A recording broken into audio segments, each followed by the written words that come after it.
Thinking of switching from Verizon to US Mobile?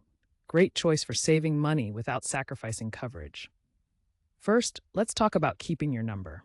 This process, called porting, is straightforward. You'll need your Verizon account number and PIN.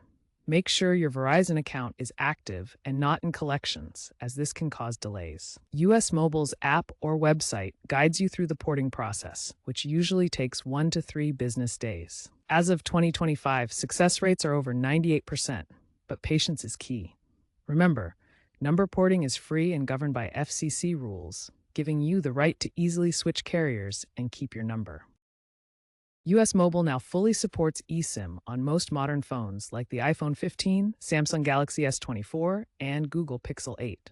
This means no more physical SIM cards. To set up, first check your phone's compatibility on the US Mobile website. Then, sign up for a plan and choose to port your number. If your phone supports eSIM, you'll receive a QR code for instant activation.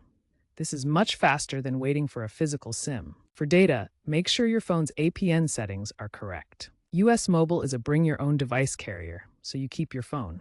By 2025, eSIM adoption has surged, making carrier switching easier than ever.